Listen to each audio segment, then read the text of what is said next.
Qué maravilloso es lo que el Señor está haciendo entre nosotros. Dios se revela y se manifiesta en muchas maneras. Y obviamente Él quiere ser conocido. Como dijo el obispo Alfredo, estamos en Epifanía en este tiempo. Es el tiempo que va, ¿no es cierto?, desde Navidad hasta el tiempo de Cuaresma. Y Epifanía significa manifestación, aparición o revelación, pero también significa resplandor. Y el resplandor de Dios movió a los sabios de Oriente a llegar hasta la casa de Belén, donde se encontraba María, José y también el niño Jesús, y le adoraron. Pero también ese resplandor detuvo a Saulo, que iba camino a Damasco para arrastrar a todos aquellos que estaban siguiendo el camino de Jesús. Y allí el resplandor lo tiró a tierra. Y escuchó la voz del Señor diciendo: Saulo, Saulo, ¿por qué me persigues? Dura cosa te es dar coce contra el aguijón. Y Saulo, que más tarde se transformó en Pablo, respondió: ¿quién eres, Señor? Y Jesús responde: yo soy Jesús, a quien tú persigues. Sí. El resplandor de Dios llega a vida por diferentes caminos y por lo tanto tenemos que estar hoy conscientes de que Dios quiere ser conocido, y para conocer y ser conocidos debemos realmente acercarnos al trono de Dios.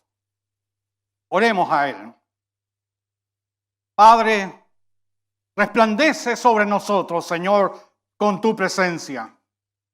Que tu Espíritu Santo ministre nuestros corazones, Señor, y nuestro entendimiento. Y que la palabra, Señor, que hoy debo compartir sea tu voz, no mi voz, sino tu poder, aplicando y desafiando nuestra vida en esta tarde. En el nombre de Jesús, amén.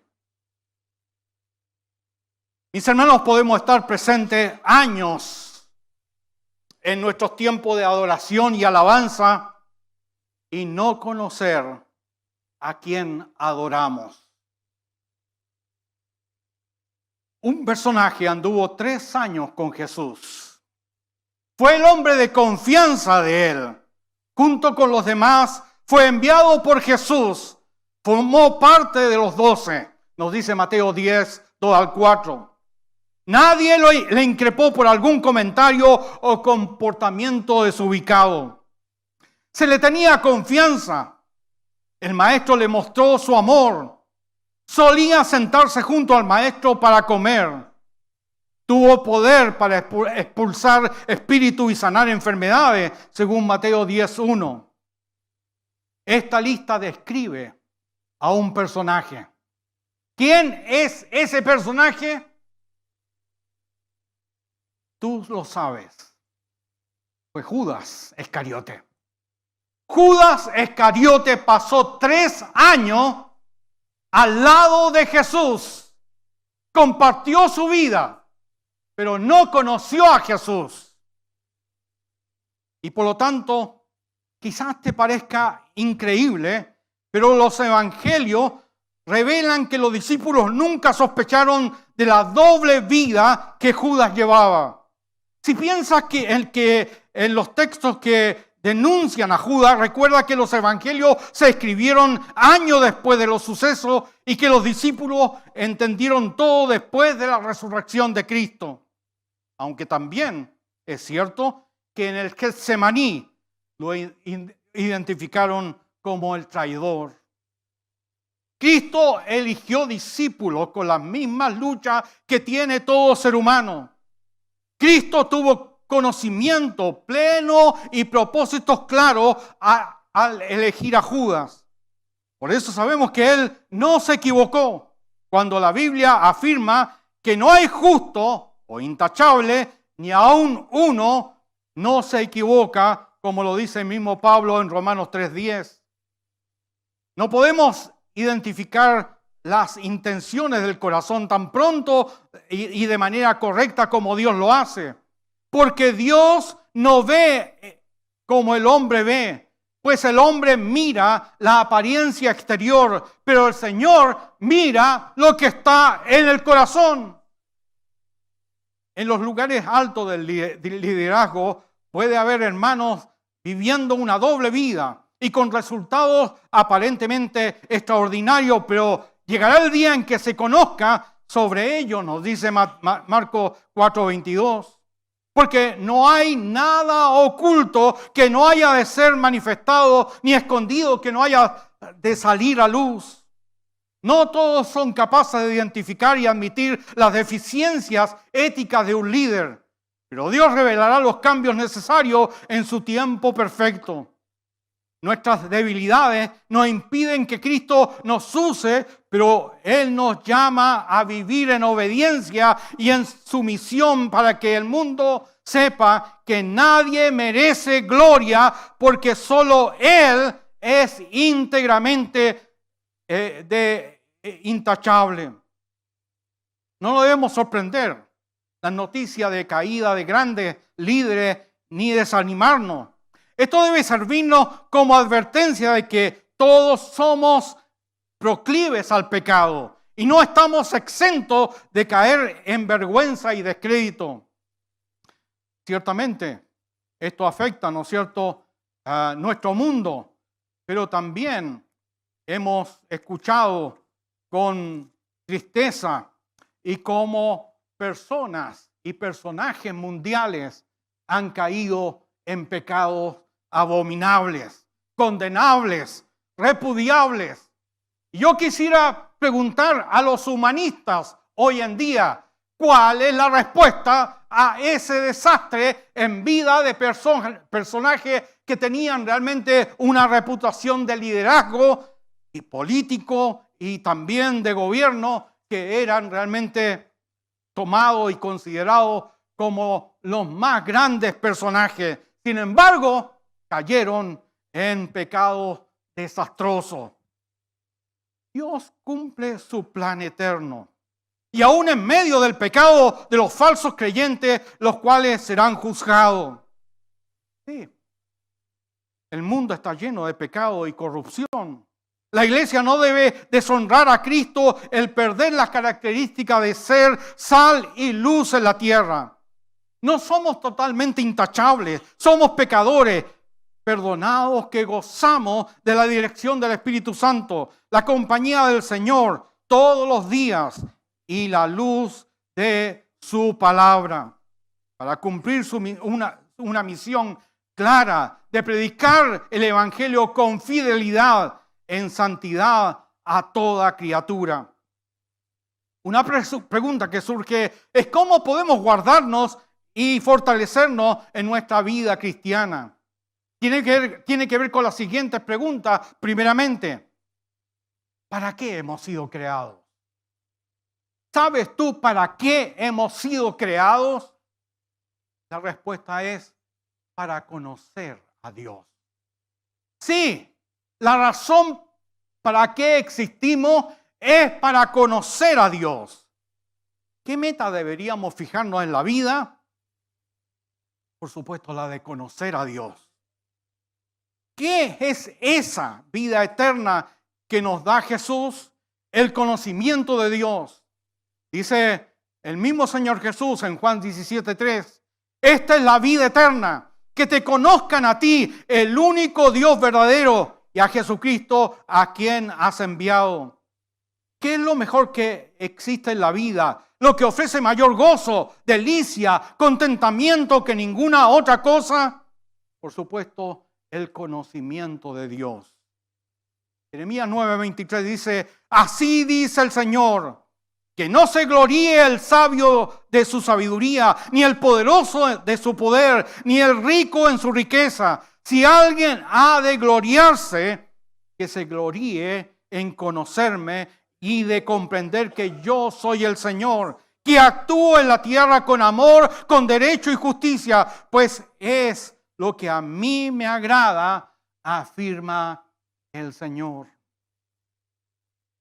¿Cuál de los diversos estados en que Dios ve al hombre y le produce mayor deleite? Aquel que el hombre, aquel en que el hombre conozca a Dios. Quiero conocimiento de Dios más que holocausto, dice el Señor en Oseas 6:6. Ya en estas pocas frases hemos expresado mucho. El corazón de todo verdadero cristiano cobra entusiasmo ante lo expresado, mientras que la persona que tiene una religión puramente formal permanecerá impasible. De hecho, su estado no regenerado se pondrá en evidencia por este solo hecho. Lo que hemos dicho proporciona de inmediato un fundamento, un modelo, una meta para nuestra vida, además de un principio para determinar prioridades y una escala de valores. Una vez que comprendemos que el propósito principal para el cual estamos aquí es de conocer a Dios, la mayoría de los problemas de la vida encuentran solución por sí sola. Lo que hace que la vida valga la pena es contar con un objetivo lo suficientemente grande, algo que nos cautive la emoción y comprometa nuestra lealtad. Y esto es justo lo que tiene el cristiano de una manera que no la tiene ningún otro ser humano. Porque ¿qué meta más elevada, más exaltada y arrolladora puede haber que la meta sea el conocer a Dios? Todavía es mucho lo que hemos dicho. Cuando hablamos de conocer a Dios, hacemos uso de una fórmula verbal y las fórmulas son como cheques. No valen para nada a menos que sepamos cómo cobrarlas. ¿De qué manera estamos hablando cuando usamos la frase conocer a Dios? ¿De algún tipo íntimo de emoción? ¿De apariencias emocionales? ¿De pensamientos extraños que invaden la mente? ¿De qué se trata? Estas preguntas merecen consideración especialmente porque según las Escrituras se trata de un área en que es fácil engañarse, en que puede llegar a pensarse que se conoce a Dios cuando en realidad no es así. Entonces, ¿qué clase de actividad o acontecimiento es el que puede acertadamente describirse como conocer a Dios? Lo que implica entonces conocer a Dios. Para comenzar, está claro que conocer a Dios es necesariamente una cuestión más compleja que conocer a otra persona. Del mismo modo que conocer al vecino resulta más complejo que conocer una casa, un libro o un idioma. Cuanto más complejo sea el objeto, tanto más complejo resulta conocerlo. El conocimiento de un objeto abstracto como un idioma se obtiene mediante el estudio. El conocimiento de algo inanimado como una montaña o un museo se obtiene mediante la inspección y la exploración. Estas actividades, si bien exigen mucho esfuerzo concentrado, son relativamente fáciles de describir. Pero cuando se trata de cosas vivientes, conocerlas se torna bastante más complicado.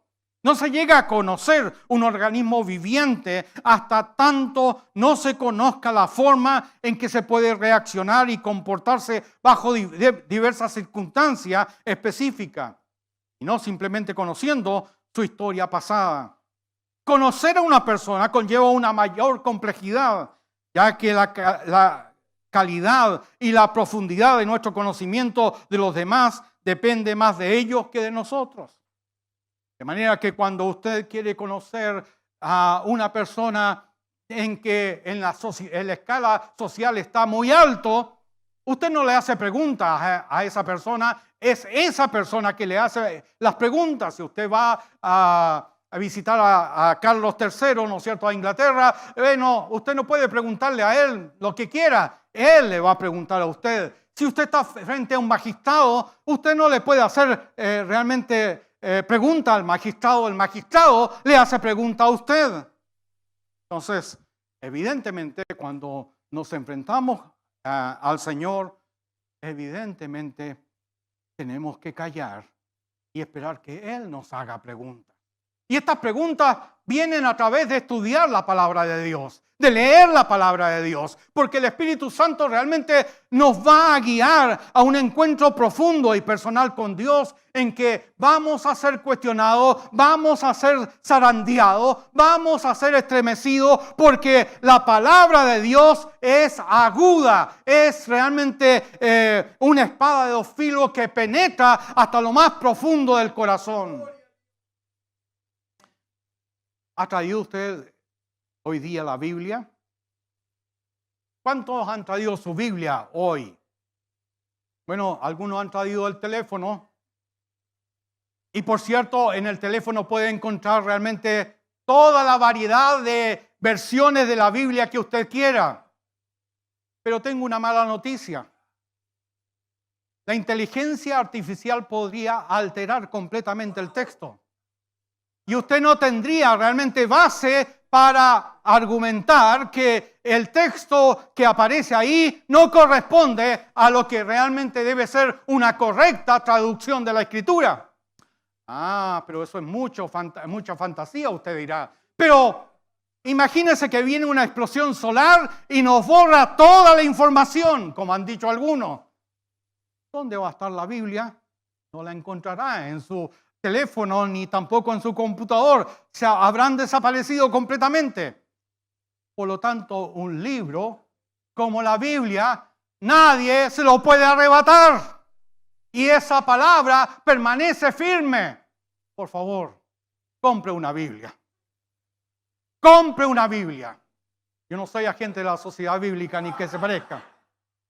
Pero la Biblia es el libro que debe ser leído, estudiado por cada uno de nosotros. Y es una tarea impostergable, una tarea necesaria, una tarea importantísima, porque Dios a través de esa palabra quiere sostener un diálogo fértil para su vida. Y por lo tanto, Dios quiere y desea hablarnos a través de la palabra. Pero algunos me dirán, no, pero pastor, si el Espíritu Santo me habla personalmente. Quiero darle otra mala noticia. El Espíritu Santo no auspicia la huelga mental. La flojera mental, el Espíritu Santo no la anima bajo ningún punto de vista. Por lo tanto, mi hermano, mi hermana, compre su Biblia y tráigala aquí. Porque podría ser que alguien se pare aquí y diga cualquier cosa y usted se lo traga sin verificar en la palabra de Dios si es así o no. ¿Me comprende? El que le conozcamos a Dios depende más directamente de que nos permita que lo conozcamos que de nuestro intento para llegar a conocerlo. Cuando nos encontramos, la parte nuestra consiste en prestarle atención y demostrar interés hacia ellos. Mostrar buena voluntad y sincerarnos amistosamente a partir de ese momento. Sin embargo, son ellos, no nosotros, los que deciden si vamos a conocerles o no. Estoy hablando de personajes, ¿no es cierto?, demasiado altos en la sociedad o en el mundo. Sí, Dios es importante. Es amoroso, sí. Es justo, es misericordioso, sí. Pero es el Rey de Reyes, el Señor de Señores, el omnipotente y poderoso Dios, cuya autoridad, dominio y poder están por sobre toda autoridad y sobre todo señorío. Por lo tanto, la forma de acceder a Dios es a través de una actitud humilde. Y Él nos hablará, Él nos preguntará, Él dirá lo que realmente Él desea de nosotros. Con razón el Señor podía decir por medio de Jeremías: alábese en esto el que se hubiere de alabar, en entenderme y conocerme, dice Jeremías 9:24, porque el conocer a Dios equivale a tener una relación que tiene el efecto de deleitar el corazón del ser humano.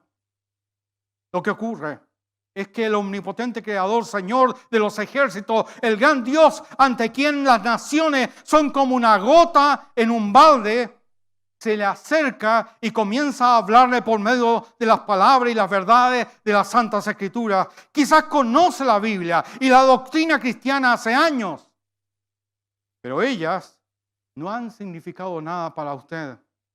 Más, un día se despierta al hecho de que Dios le está hablando de veras. Sí, a usted y a cada uno. De repente, cuando abrimos la Biblia, Dios me habla. Y cuando Dios me habla, no puedo quedar impávido. Cuando Dios me habla, no puedo simplemente olvidarme de lo que Dios me dice. Tenemos que simplemente decir, como Isaías o otros dijeron en un momento dado: habla, Señor, porque tu siervo escucha. A través del mensaje bíblico, mientras escucha lo que Dios le está diciendo, se siente humillado porque Dios le habla a su corazón de su culpabilidad, de su debilidad, de su ceguera, de su necedad, y lo obliga a darse cuenta que no tiene esperanza y que nada puede hacer hasta que les brota una exclamación simplemente pidiendo perdón. Señor, ten compasión de mí. Pero eso no es todo. Llega a comprender mientras escucha que en realidad Dios le está abriendo el corazón, tratando de hacer amistad con usted, de involucrarlo como colega en la expresión de un teólogo, como socio de un pacto. Es algo realmente asombroso, pero es verdad. La relación en la que los seres humanos pecadores conocen a Dios es una relación en la que el Señor, por así decirlo, los toma a su servicio a fin de que de ahí en adelante seamos colaboradores suyos. En efecto, nosotros somos colaboradores al servicio de Dios, como dice Pablo en 1 Corintios 3:9. Y amigos personales, la acción de Dios de sacar a José de la prisión para hacerlo primer ministro de Faraón es un ejemplo de lo que hace con el cristiano. Al ser prisionero de Satanás, se descubre súbitamente que una posición de confianza al servicio de Dios, inmediatamente la vida es transformada por Dios mismo. Entonces, ¿en qué consiste, por lo tanto, la actividad de conocer a Dios? Reuniendo los diversos elementos que entran en juego en esta relación, como lo hemos esbozado, podemos decir que el conocer a Dios comprende lo siguiente. En primer lugar, escuchar la palabra de Dios, aceptarla en la forma en que es interpretada por el Espíritu Santo para aplicarla a uno mismo. Segundo, tomar nota de la naturaleza y el carácter de Dios como nos la revela su palabra y sus obras. En tercer lugar, aceptar sus invitaciones y hacer lo que Él ordena, lo que Él manda. Reconocer finalmente el amor que nos ha mostrado al acercarse a nosotros y al relacionarnos consigo en esta comunión divina.